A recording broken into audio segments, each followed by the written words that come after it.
What if I told you that the most spectacular supernatural showdown in biblical history wasn't just about fire falling from heaven? What if this ancient confrontation held secrets that could shake the very foundation of how you understand faith, power, and the invisible war raging around us right now? The story of Elijah's fiery triumph on Mount Carmel isn't just another Sunday school tale about a brave prophet who challenged false gods. No, this is something far more profound, far more dangerous, and far more relevant to your life today than you've ever imagined.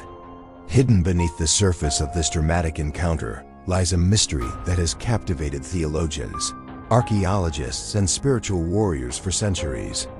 Picture this: one man standing alone against 850 false prophets. The odds? Impossible. The stakes?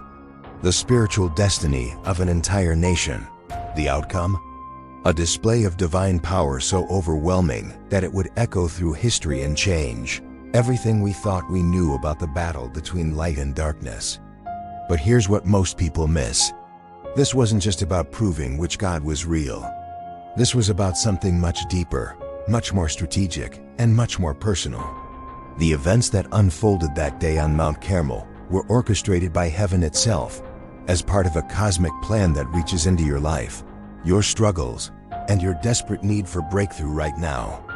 If you've ever felt outnumbered, outgunned, or overwhelmed by the forces arrayed against you, this story isn't just ancient history, it's a blueprint.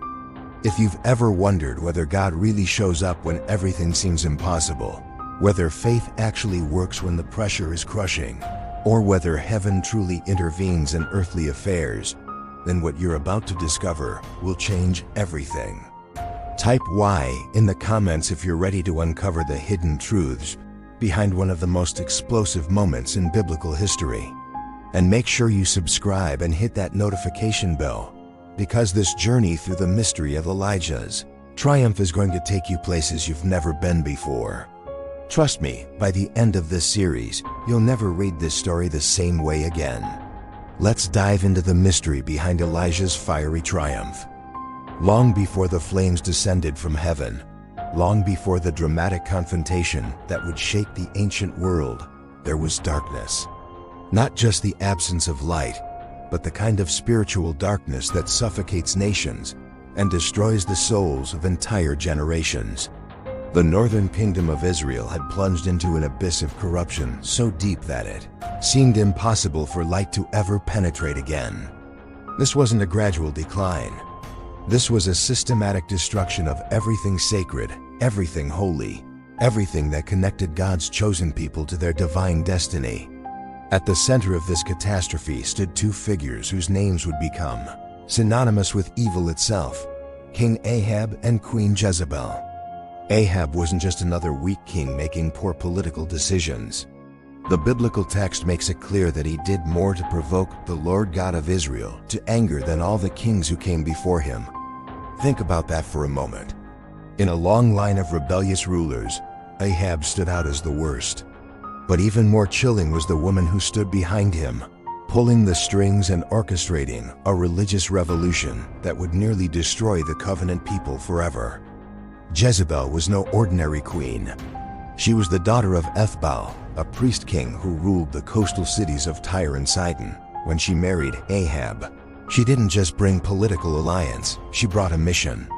A dark, calculated mission to transform Israel from a nation that worshipped the one true God into a pagan empire devoted to Baal, the false deity of her homeland. But who was Baal? And why was his worship so seductive, so dangerous, so spiritually destructive? Baal wasn't just another idol carved from wood and stone. In the ancient world, Baal represented something far more sinister. He was the supreme god of fertility, the lord of rain and dew, the prince who supposedly controlled the very forces that determined whether crops would grow and people would survive. The appeal was immediate and overwhelming. Here was a god who promised tangible results. Worship Baal, and your fields would flourish. Follow his rituals, and the rains would come. Serve in his temples, and prosperity would follow. But there was a price.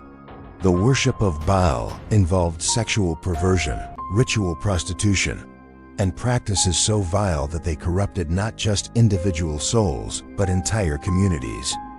Jezebel understood the power of religious transformation. She knew that to truly control a people, you don't just change their politics, you change their worship. You change what they believe about God, about morality, about the very nature of reality itself. So she launched a systematic campaign of spiritual warfare unlike anything Israel had ever experienced. First, she convinced Ahab to build a temple to Baal right in the heart of Samaria, Israel's capital city. This wasn't just adding another religious option to the marketplace of ideas. This was a declaration of war against the God of Abraham, Isaac, and Jacob. The temple stood as a monument to rebellion, a physical structure that proclaimed to heaven and earth that Israel had chosen a new master. But Jezebel didn't stop there. She understood that as long as the prophets of the Lord remained alive, there would always be voices calling the people back to their covenant relationship with God. So she ordered their systematic execution. One by one, the prophets were hunted down and slaughtered. The voices of truth were silenced. The light of divine revelation was being extinguished. Imagine the terror that must have gripped the faithful remnant during those dark days. Imagine the despair of watching your nation turn its back on the God who had delivered them from Egypt, who had given them the promised land, who had established them as a light to the nations. It seemed as though evil had won, as though darkness had triumphed completely. Yet in this moment of apparent hopelessness, when it seemed like God had abandoned his people entirely, a figure emerged from the wilderness. A man whose very name would strike fear into the hearts of the wicked and bring hope to those who still believed in the power of the Almighty. His name was Elijah, and he carried a message that would change everything. But Elijah's arrival wasn't random. It wasn't a coincidence that this prophet appeared precisely when Israel's spiritual condition had reached its lowest point. This was divine strategy. This was heaven's response to the systematic attack on truth, righteousness, and the covenant relationship between God and his chosen people. When Elijah first confronted Ahab, he didn't come with an army. He didn't arrive with political backing or popular support. He came with something far more powerful, a word from the living God. And that word carried the authority to shut up the heavens themselves. As the Lord God of Israel lives, before whom I stand, Elijah declared, there shall not be dew nor rain these years, except at my word. Can you imagine the audacity of such a statement? Here was one man standing before the most powerful king in the region, declaring that the weather itself would obey his command.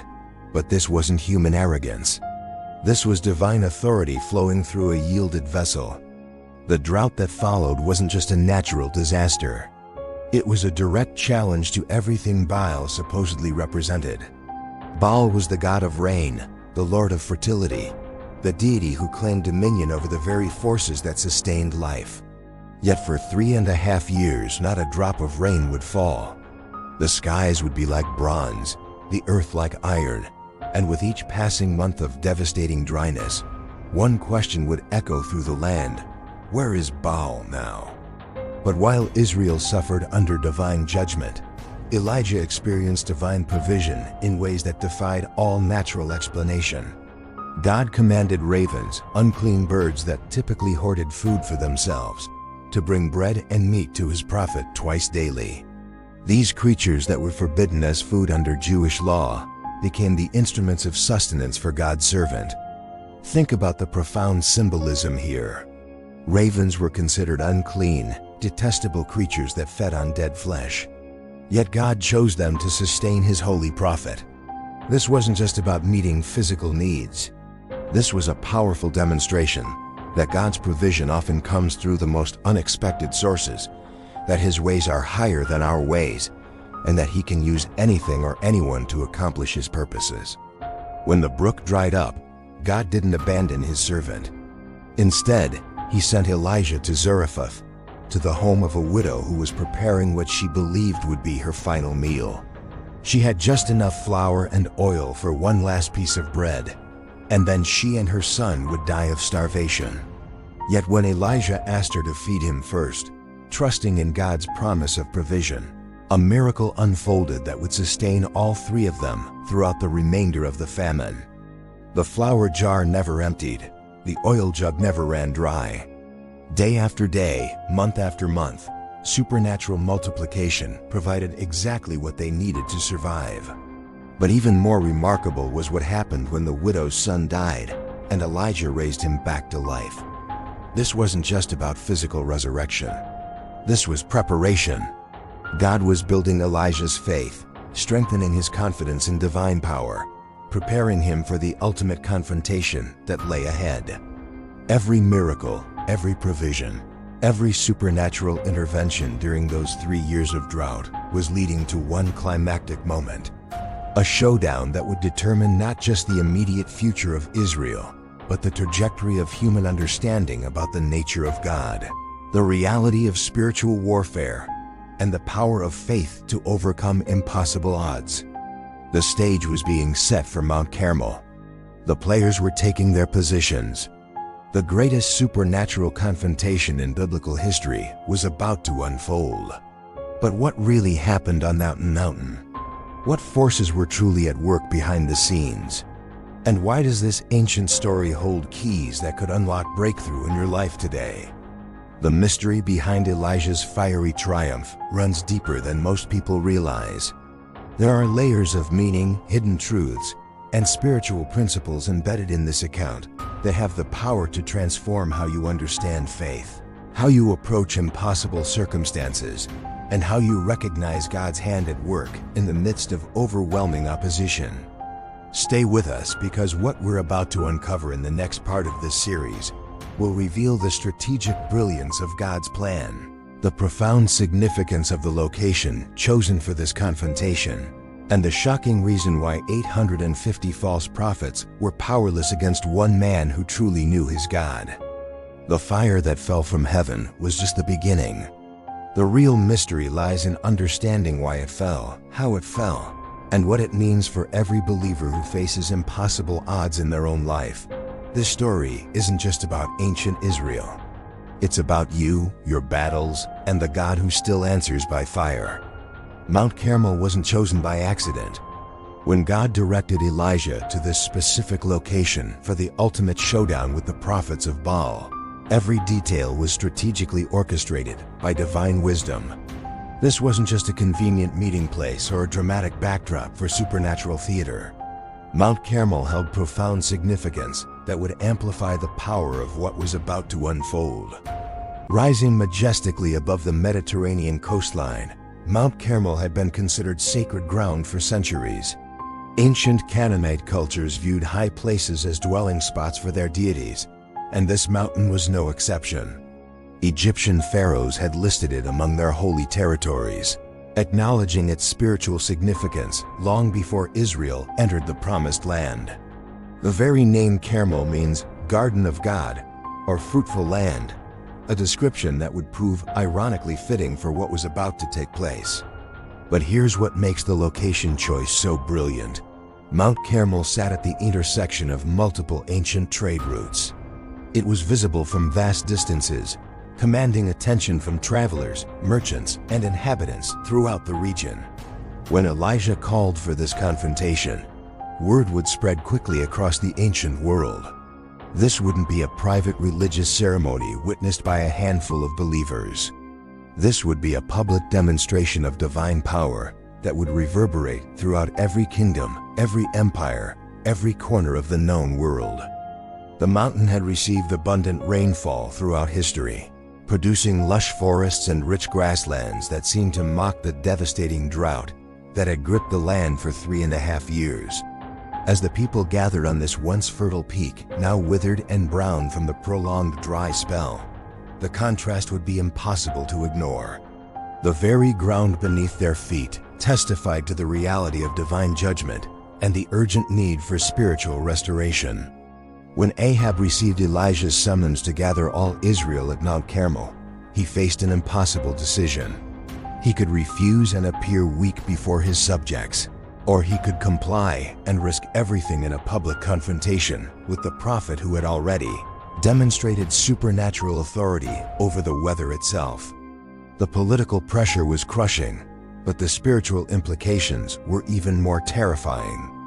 Picture the scene as people began arriving from every corner of Israel. Thousands upon thousands of men, women, and children making the journey to witness what everyone sensed would be a defining moment in their nation's history. Merchants closed their shops, farmers abandoned their fields. Families traveled for days just to be present for whatever was about to unfold. The atmosphere was electric with anticipation, fear, and desperate hope. But the real drama began when the prophets of Baal arrived. 450 of them, along with 400 prophets of Asherah, representing the full force of Israel's official religious establishment. These weren't just casual practitioners of false religion. These were professional clergy, men who had dedicated their entire lives to serving the gods that Jezebel had imported from Phoenicia. They came with confidence, with elaborate rituals, with years of experience in dramatic religious theater. They also came with something else: the backing of the royal court, the support of the majority of the population, and the weight of institutional authority. From any human perspective, they held every advantage. They outnumbered Elijah 850 to 1. They had the king's endorsement, the queen's protection, and the people's familiarity with their practices. Yet when Elijah stepped forward to address the assembled multitude, something shifted in the spiritual atmosphere. This wasn't just a man challenging a religious system. This was a servant of the Most High God, carrying the authority of heaven itself, confronting the principalities and powers that had deceived an entire nation. How long will you falter between two opinions? Elijah's voice rang across the mountainside, cutting through the nervous chatter of the crowd like a sword through silk. If the Lord is God, follow him, but if Baal, follow him. The challenge was simple, direct, and absolutely unavoidable. No more religious compromise, no more trying to serve two masters, no more pretending that truth and falsehood could coexist peacefully. The silence that followed was deafening. For years, the people had been trying to hedge their bets, maintaining some connection to their ancestral faith while embracing the popular new religion that promised prosperity and pleasure. They had convinced themselves that they could have the best of both worlds, that God would understand their practical need to fit in with the dominant culture. But now they faced a moment of absolute clarity. Either the God of their fathers was real, or Baal was real. Either their covenant relationship with the Almighty still mattered, or it had been replaced by something entirely different. There was no middle ground, no comfortable compromise, no way to avoid choosing sides in this ultimate spiritual confrontation. The test Elijah proposed was elegantly simple and devastatingly effective. 2 altars would be built. 2 bulls would be prepared for sacrifice. 2 groups of religious leaders would call upon their respective deities. But no human fire would be used to ignite either offering. Whichever God answered by sending fire from heaven would be proven to be the true God, deserving of Israel's worship and allegiance. The genius of this test lay in its direct challenge to Baal's supposed area of expertise.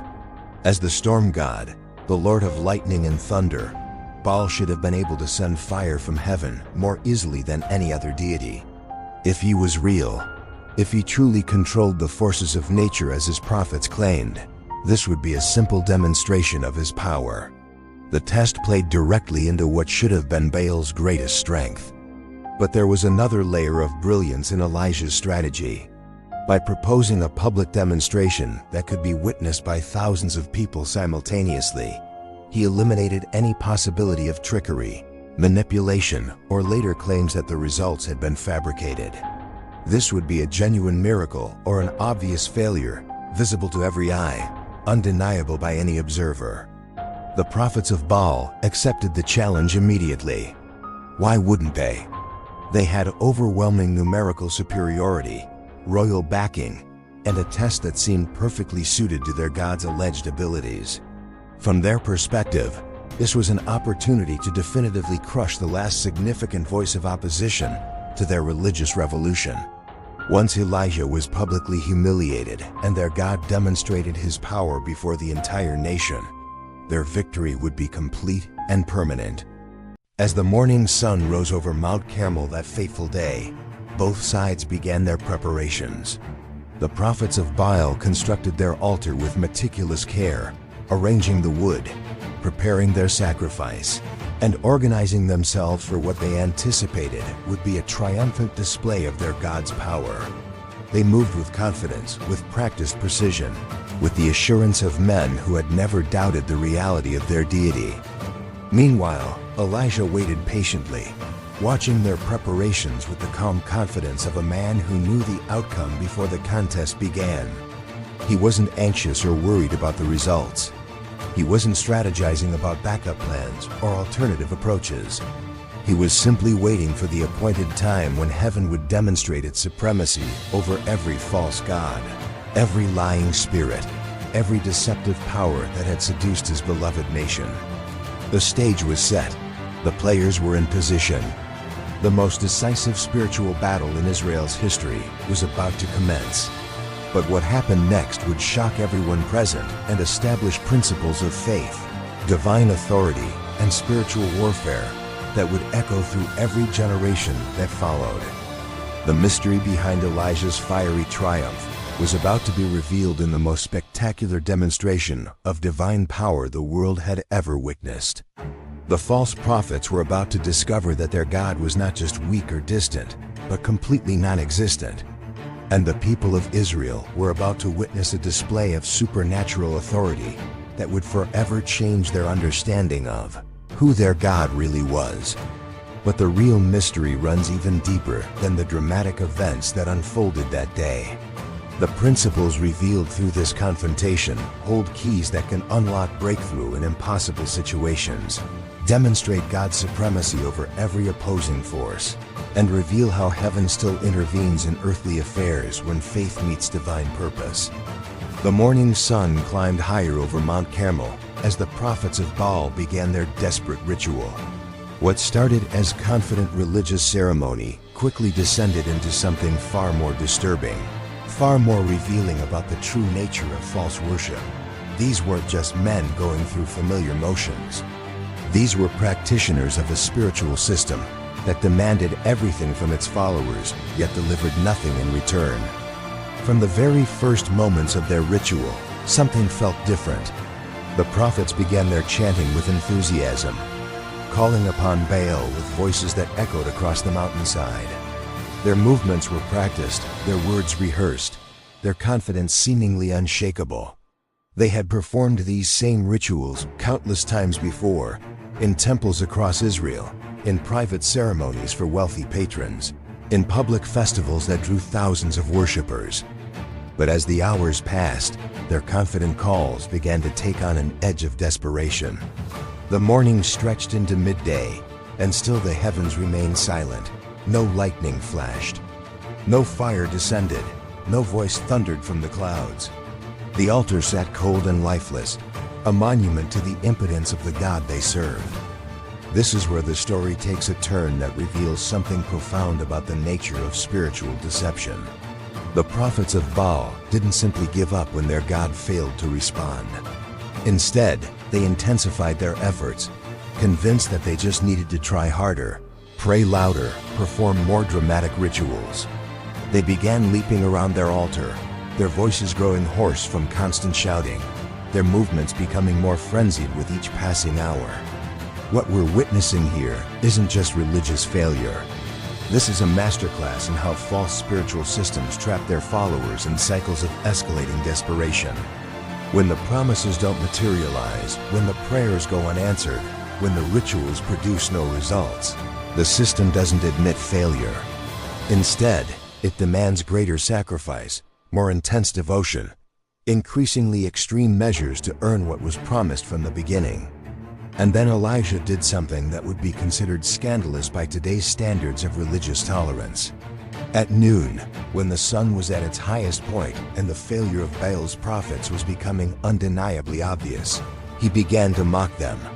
Not with cruel hatred, but with the kind of pointed sarcasm that exposes the absurdity of the entire situation. "Cry louder," he called out across the mountainside. Surely he is a god. Perhaps he is deep in thought, or busy, or traveling. Maybe he is sleeping and must be awakened. The crowd must have stirred at this bold mockery. Here was a lone prophet taunting 850 religious professionals, ridiculing their God in front of thousands of witnesses. It was either inspired courage or suicidal madness. But Elijah's mockery served a crucial purpose that goes far beyond mere ridicule.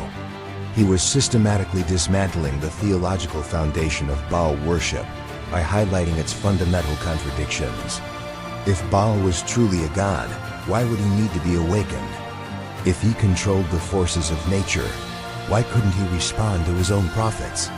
If he was the Lord of fertility and rain, why had he allowed a drought to devastate the very land where he was supposedly worshipped? The response of Baal's prophets to this mockery reveals something deeply disturbing about the spiritual forces behind false religion. Instead of recognizing the validity of Elijah's points, instead of questioning whether their God might be powerless, they doubled down on their desperation. They began cutting themselves with swords and spears, allowing their own blood to flow freely as they continued their frantic appeals. This wasn't just religious enthusiasm gone wrong. This was a demonstration of how demonic deception works. The spiritual forces behind Baal worship didn't care about the well-being of these prophets. They were perfectly content to watch these men destroy themselves physically and emotionally in pursuit of a response that would never come. The demons behind false religion are always happy to receive worship and sacrifice, even when they have no intention or ability to deliver on their promises. For hours, this disturbing spectacle continued. Blood flowed, voices grew raw from constant screaming, bodies trembled from exhaustion, but still the altar remained cold. The prophets had given everything they had, sacrificed their own bodies, exhausted every ritual technique in their arsenal, yet their God remained completely unresponsive. As afternoon shadows began to lengthen across Mount Carmel, the failure of Baal's prophets became undeniable. They had performed for the better part of a day, demonstrated their dedication through physical sacrifice, called upon their God with every technique known to their religious tradition. Yet the result was absolute silence, complete inaction, total absence of divine response. This wasn't just a disappointing religious service. This was a public demonstration that Baal, for all his supposed power and authority, was nothing more than a human invention.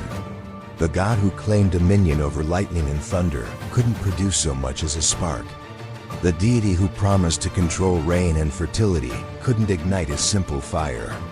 The Lord who demanded worship and sacrifice from an entire nation was revealed to be utterly powerless when confronted with a genuine test. But the most profound aspect of this failure wasn't just what it revealed about Baal. It was what it demonstrated about the nature of false spiritual systems in general. Every false god, every deceptive teaching, every counterfeit spiritual path ultimately leads to the same destination: emptiness, frustration, and the demand for ever greater sacrifice from followers who never received what they were promised. As the prophets of Baal finally collapsed in exhaustion, their voices gone, their bodies wounded, their confidence shattered, a strange quiet settled over Mount Carmel. The crowd that had gathered to witness this spiritual showdown stood in stunned silence, processing what they had just observed. The official religion of their nation, backed by royal authority and practiced by hundreds of professional clergy, had been exposed as completely powerless. Now it was Elijah's turn. The lone prophet who had stood against the entire religious establishment of Israel stepped forward to demonstrate the reality of the God he served. But what he did next would shock everyone present and establish a pattern for how the true God operates that still holds today. Instead of rushing into his own ritual, instead of trying to match the frenzied energy of the false prophets, Elijah began with something that had been completely absent from the morning's activities: the repair of what had been broken. He approached the altar of the Lord that had been torn down systematically rebuilding it stone by stone. This wasn't just practical preparation. This was prophetic symbolism of the highest order. The broken altar represented the broken relationship between God and His people. The scattered stones symbolized the scattered tribes of a divided nation. The neglected sacrifice site reflected the neglected covenant that had once bound Israel to their Creator. But as Elijah carefully selected 12 stones, one for each tribe of Israel, he was doing more than building an altar. He was declaring that God's purposes for His people hadn't been abandoned, that the covenant relationship could be restored, that what seemed hopelessly shattered could be made whole again. The number 12 wasn't coincidental. At a time when the kingdom was politically divided between North and South, when tribal loyalties had replaced national unity, when religious compromise had fragmented the people's identity, Elijah was proclaiming a vision of restoration that transcended human divisions. In God's eyes, Israel was still one people, still chosen, still beloved despite their rebellion. Around this carefully reconstructed altar, Elijah dug a trench large enough to hold several gallons of water. Then he arranged the wood, prepared the sacrifice, and did something that seemed to guarantee his own failure. He called for water to be poured over the entire offering, not once, but 3 times. 12 jars of precious water, in the midst of a devastating drought, soaking the sacrifice until it was completely drenched. The crowd must have watched in amazement as this precious liquid, more valuable than gold in their drought-stricken land, was poured out over wood and meat until water filled the trench around the altar. If the test was which God could send fire from heaven, why would Elijah make his task seemingly impossible by saturating everything with water? But this apparent foolishness was actually profound wisdom. By making the natural ignition of his sacrifice impossible, Elijah was eliminating any possibility that critics could later claim the fire had natural origins. When God answered, there would be no doubt about the supernatural source of the flame. The water that seemed to guarantee failure would actually amplify the miracle that was about to unfold.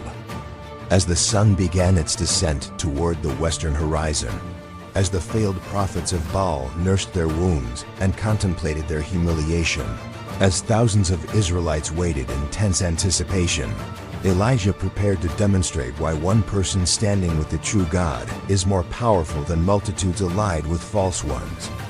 The stage was perfectly set for the most dramatic demonstration of divine power in biblical history.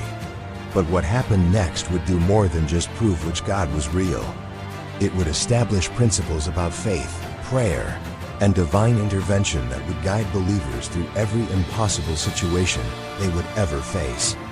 The mystery behind Elijah's fiery triumph was about to be revealed not just in spectacular supernatural display, but in the profound spiritual truths that would transform how humanity understands the nature of God and the power of faith to move heaven itself. As evening shadows stretched across Mount Carmel, Elijah stepped forward with a calmness that defied every natural expectation.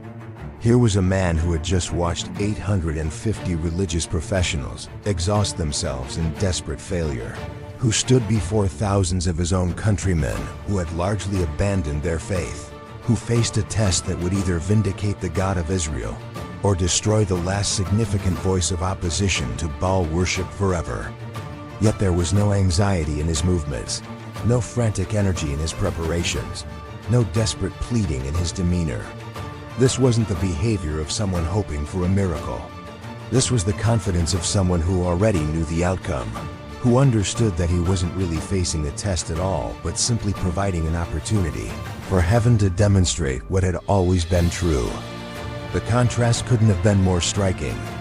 Where the prophets of Baal had worked themselves into a frenzy, Elijah moved with deliberate purpose. Where they had screamed and shouted for hours, he prepared to speak quietly. Where they had demanded their God's attention through increasingly extreme measures, he approached his God with the familiarity of someone who walked in intimate relationship with divine power. But before Elijah uttered a single word of prayer, he did something that revealed the heart of true spiritual authority. He called all the people close to him. Not just the religious leaders, not just the royal court, not just the influential members of society, everyone. Rich and poor, young and old, faithful and faithless, believers and skeptics. He wanted every single person present to witness what was about to unfold. This invitation speaks to something profound about how God operates. The divine nature isn't secretive or exclusive.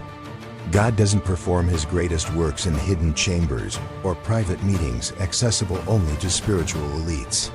When heaven moves in power, it's often in full view of anyone willing to look, available to anyone willing to believe, accessible to anyone willing to respond.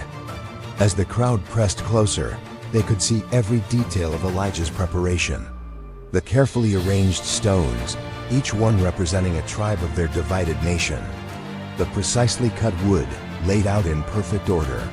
The properly prepared sacrifice, positioned exactly according to ancient regulations. The water-soaked altar, gleaming in the fading light as liquid dripped from every surface. Then came the prayer itself, and it was unlike anything anyone had heard that day. No frenzied shouting, no desperate pleading, no elaborate religious language designed to impress human observers. Just a simple, direct conversation between a servant and his master, spoken with the confidence that comes from knowing you're already heard. Lord God of Abraham, Isaac, and Israel, Elijah began, his voice carrying clearly across the mountainside. Notice how he started. Not with his own name or credentials, not with complex theological arguments, not with attempts to manipulate divine favor. He began by acknowledging the God of the covenant, the God of the patriarchs, the God who had established relationship with their forefathers, long before temples were built or rituals were established. Let it be known today that you are God in Israel, and that I am your servant, and have done all these things at your word. This wasn't a request for personal vindication or professional validation. This was a plea for divine revelation, a prayer that the people would see clearly who their God really was, and understand that everything unfolding was part of his sovereign plan. Answer me, Lord, answer me, so these people will know that you, Lord, are God, and that you are turning their hearts back again. The heart of the prayer wasn't about Elijah's reputation or success. It was about restoration, about reconciliation, about a God who hadn't abandoned his people despite their rebellion, who was working even through their spiritual crisis to draw them back into covenant relationship. The entire prayer lasted perhaps 30 seconds. Compare that to the hours of desperate appeals that had preceded it. Here was a demonstration of something revolutionary about authentic faith. It doesn't need to manipulate God or convince him to act. It simply provides an opportunity for him to reveal what he was planning to do all along. What happened next defies every natural law, challenges every scientific explanation, and stands as one of the most thoroughly witnessed supernatural events in human history. Fire fell from heaven. Not a gentle flame that slowly ignited the sacrifice. Not a natural lightning strike that could be explained by atmospheric conditions. This was divine fire, supernatural flame, heavenly power manifesting in the physical realm with overwhelming intensity.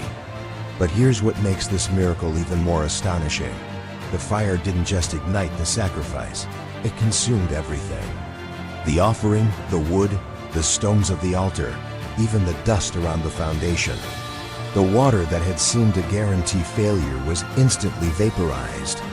The trench that had been filled to overflowing was licked completely dry. The thoroughness of this divine response speaks to something crucial about God's character. When heaven acts, it doesn't do things halfway.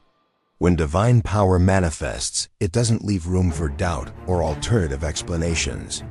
When God demonstrates his supremacy, he does so with such overwhelming authority that no honest observer can question what they've witnessed. The immediate response of the people reveals the true purpose of this entire confrontation. They didn't just applaud or cheer or express amazement at the spectacular display. They fell on their faces in worship, crying out with unified voices, "The Lord, He is God! The Lord, He is God!" This wasn't casual acknowledgement or polite religious appreciation. This was heart-deep recognition, soul-shaking revelation, life-transforming encounter with divine reality. Think about what had just happened in their understanding of reality itself. For years, they had been told that Baal controlled the weather, that prosperity came through fertility rituals, that divine favor required elaborate ceremonies and extreme sacrifice. In one moment, all of those lies were exposed and shattered.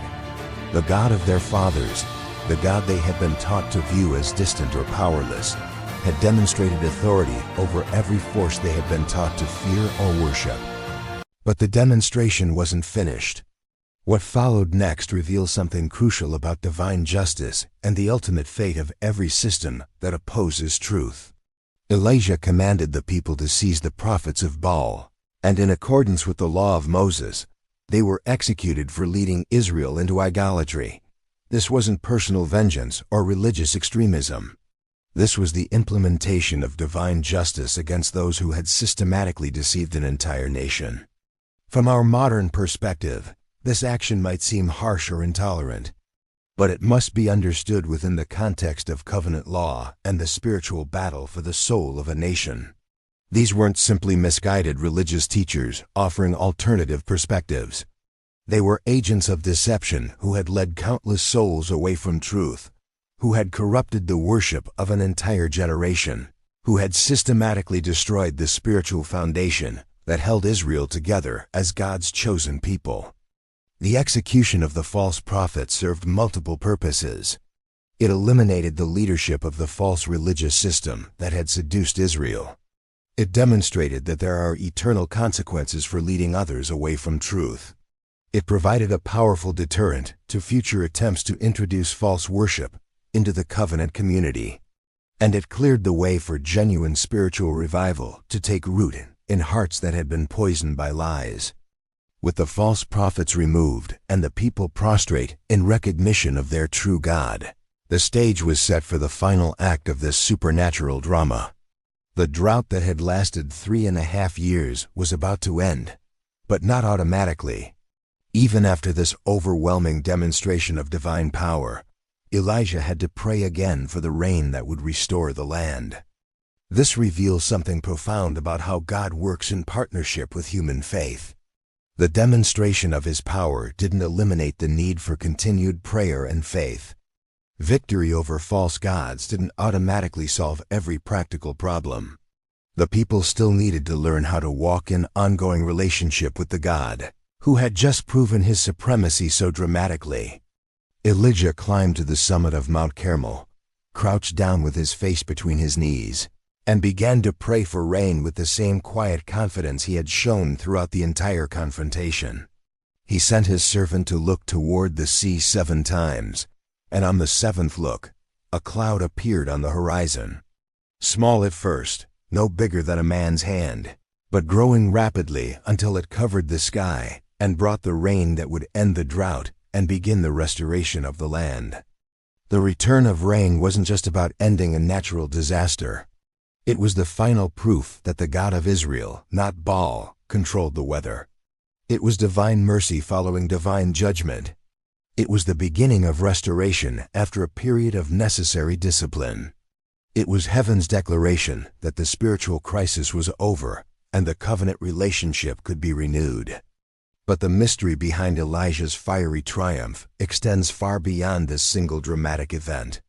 The principles revealed through this confrontation establish patterns for how God works in every generation, how faith operates in impossible circumstances, how divine power manifests in human situations, and how spiritual battles are won through alignment with heaven's purposes rather than human strength or strategy. What happened on Mount Carmel wasn't just an ancient historical event. It was a template, a blueprint, a prophetic picture of how God responds when his people cry out for breakthrough. When evil seems to have gained the upper hand, when false systems appear to have triumphed over truth. The fire that fell that day still falls today, in different forms and circumstances, wherever genuine faith meets divine purpose. The real mystery isn't just how fire came from heaven. It's why some prayers are answered with such dramatic power while others seem to meet only silence. It's how one person walking in authentic relationship with God can overcome overwhelming opposition. It's why timing matters so much in spiritual breakthrough, why preparation is essential for supernatural manifestation, and why God often waits until the contrast between truth and falsehood is unmistakably clear before he acts. These are the secrets hidden within Elijah's triumph, the principles that can transform how you approach impossible situations in your own life. The God who answered by fire on Mount Carmel is the same God who still moves in power today, still overcomes every opposing force, still demonstrates his supremacy over every false system that challenges his authority. But there's more to this mystery than even this reveals. The prophetic implications of this confrontation, the way it foreshadows future spiritual battles, and the keys it provides for understanding how heaven intervenes in earthly affairs, reach far beyond what most people recognize. The fire that fell on Mount Carmel was just the beginning of a divine strategy that continues to unfold through every generation, every nation, every individual who learns to stand with God against impossible odds. The aftermath of Mount Carmel didn't just mark the end of a drought or the defeat of false prophets. It established something far more significant that echoes through every age, every crisis, every moment when darkness seems to have gained the upper hand. What happened that day created a template for divine intervention that operates according to principles most people never recognize, principles that could revolutionize how you approach the impossible circumstances in your own life. Think about the timing of Elijah's emergence.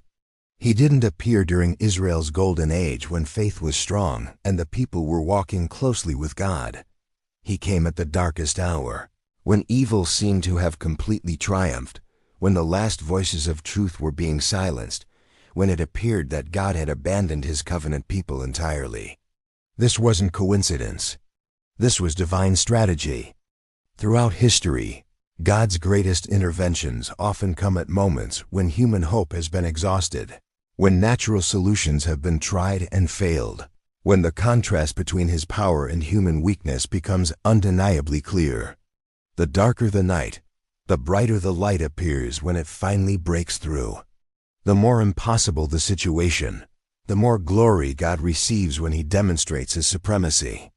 But there's something else hidden in this pattern that most people miss entirely. Elijah wasn't just a random prophet who happened to be available when Israel needed deliverance.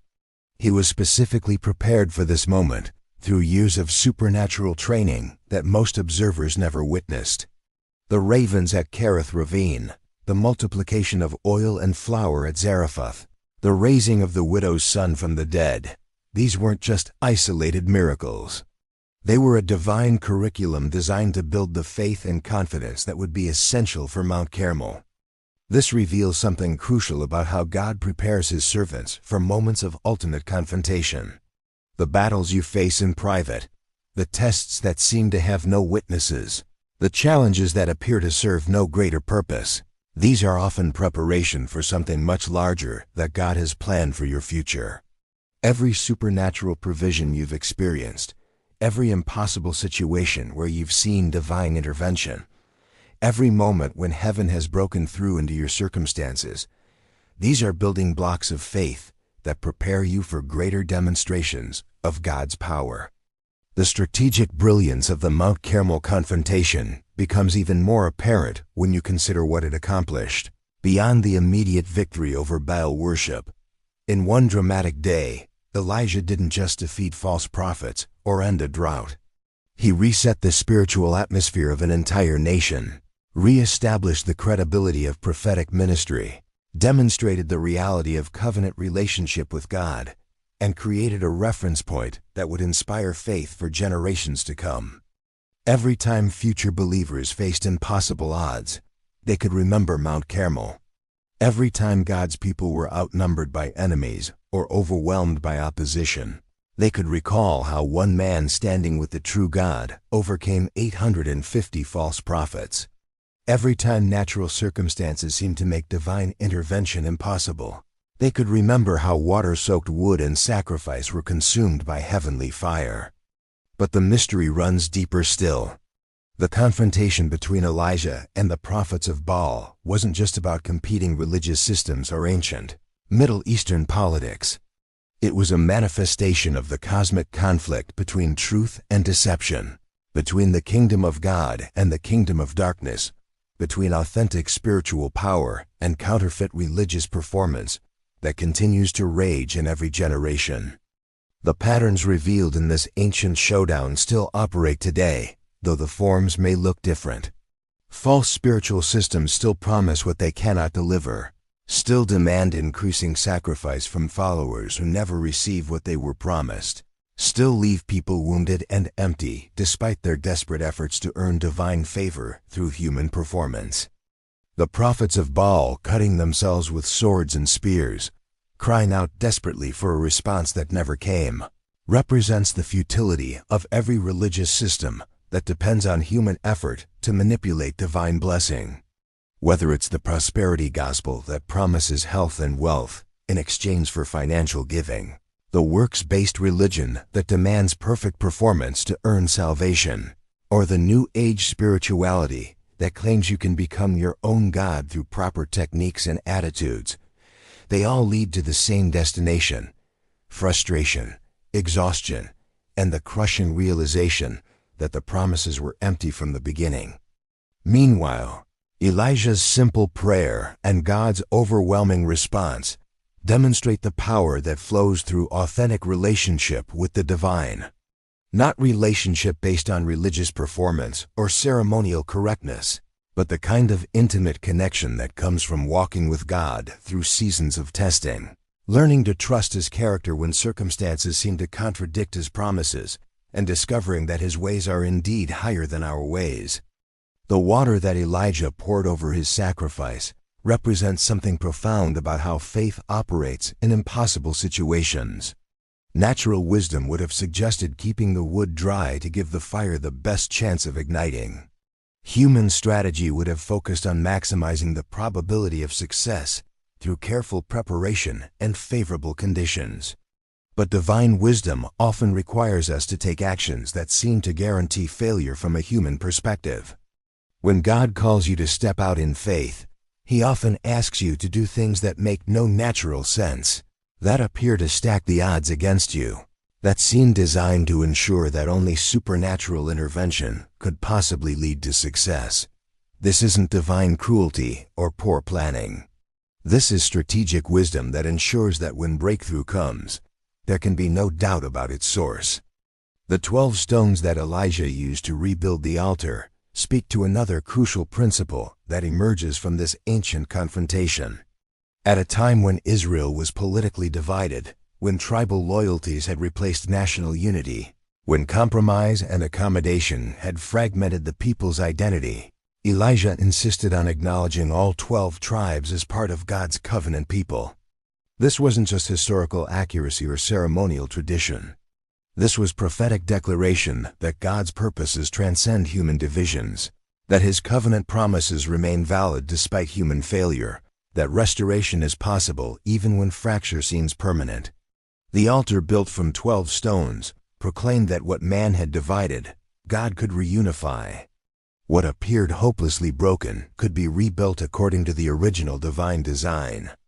In our own fractured world, where division seems to deepen daily, where unity appears impossible, where bridges seem permanently burned, the 12-stone altar stands as a reminder that God specializes in restoration that transcends human limitations. The relationships that seem irreparably damaged, the communities that appear hopelessly divided, the nations that can't find common ground. None of these situations are beyond the reach of divine healing when approached according to heaven's principles rather than human strategies. The fire that consumed not just the sacrifice but the stones, the dust, and the water reveals something about the nature of divine intervention that few people truly understand. When God acts, He doesn't just address the immediate problem or provide the minimum necessary solution. His interventions are characteristically overwhelming, comprehensive, and designed to leave no room for doubt about their supernatural origin. This principle applies to every area where divine breakthrough is needed. When God heals, He often does so in ways that confound medical explanations. When He provides financially, it frequently comes through sources no one anticipated. When He opens doors of opportunity, they tend to be portals that human networking couldn't have accessed. When He brings reconciliation, it usually happens in ways that human diplomacy couldn't have achieved. The thoroughness of God's response on Mount Carmel also demonstrates His heart toward those who have been deceived by false systems. The people who had been seduced by Baal worship weren't punished for their spiritual adultery. Instead, they were given overwhelming evidence of their true God's reality and love. The fire that destroyed the false altar became the light that illuminated their path back to authentic relationship with their Creator. This is how divine mercy operates, even in the midst of judgment. God's wrath against false systems is actually an expression of His love for those trapped within them. His exposure of religious deception is motivated by His desire to set captives free. His demonstration of superior power is designed to reveal better options to those who have been settling for counterfeits. The rain that followed the fire completes the prophetic picture in ways that speak directly to our current spiritual climate. The drought represented divine discipline, but the returning rain symbolized restoration, renewal, and the beginning of a new season of blessing. However, the rain didn't fall automatically after the fire. It required another act of faith, another season of prayer, another demonstration of dependence on divine provision. This reveals something crucial about how breakthrough operates in the kingdom of God. Dramatic victories don't eliminate the need for ongoing faith. Supernatural demonstrations don't automatically solve every practical problem. Even after Mount Carmel, Elijah still had to pray for rain. Even after the fire fell, the people still had to learn how to walk in sustained relationship with the God who had proven His reality so powerfully. Many believers make the mistake of thinking that one dramatic encounter with divine power should resolve all their challenges permanently. They expect that a single breakthrough should establish smooth sailing for the rest of their spiritual journey. But the pattern revealed at Mount Carmel suggests something different. Each victory becomes the foundation for the next level of faith. Each demonstration of God's power prepares us for greater challenges that require even deeper trust. The mystery behind Elijah's fiery triumph ultimately points beyond the historical event to eternal principles that govern how heaven interacts with earth in every generation. The God who answered by fire on an ancient mountain still answers by fire today, though the forms may look different and the circumstances may vary dramatically from what the original witnesses experienced. The fire falls wherever authentic faith meets divine purpose, wherever desperate need encounters supernatural provision, wherever human impossibility collides with heavenly possibility. It falls in hospital rooms where doctors have given up hope, in boardrooms where ethical stands seem certain to destroy careers, in relationships where reconciliation appears humanly impossible, in nations where darkness seems to have gained permanent victory over light. The principles that governed Elijah's triumph: patient preparation through private testing, unwavering confidence in God's character, willingness to stand alone against overwhelming opposition, simple prayer that flows from intimate relationship rather than religious performance, and faith that makes room for supernatural intervention by eliminating human alternatives. These same principles still unlock divine breakthrough today. But perhaps the greatest mystery hidden within this ancient story is the revelation it provides about God's heart toward those who feel outnumbered, outgunned, and overwhelmed by the forces arrayed against them. Elijah's victory wasn't just about proving which God was real. It was about demonstrating that no coalition of darkness, no matter how vast or well organized, can stand against even one person who truly knows their God and walks in covenant relationship with Him. This is the message that echoes from Mount Carmel across the centuries to every believer who faces impossible odds. You are not alone. You are not outnumbered, and you are not fighting with merely human weapons. The same God who sent fire from heaven in response to Elijah's simple prayer is still on the throne, still responds to faith, still specializes in impossible situations, and still delights in demonstrating his power through those who dare to trust him when everything looks hopeless. The mystery behind Elijah's fiery triumph continues to unfold in every generation. In every situation where faith dares to confront impossibility, in every moment when someone chooses to stand with God rather than bow to the false systems that promise much but deliver nothing. The fire still falls, the rain still comes, and the God of Elijah still answers by power those who call upon his name with genuine faith. Your Mount Carmel moment may be approaching. Your opportunity to see heaven break through into impossible circumstances may be closer than you think. The same principles that governed that ancient triumph still operate today, still unlock supernatural breakthrough, still demonstrate that our God reigns supreme over every competing power. Are you ready to discover what happens when authentic faith meets divine purpose? Are you prepared to see the God of Elijah move in power in your own impossible situation? The mystery continues, the fire still falls, and the victory is still available to those who dare to believe.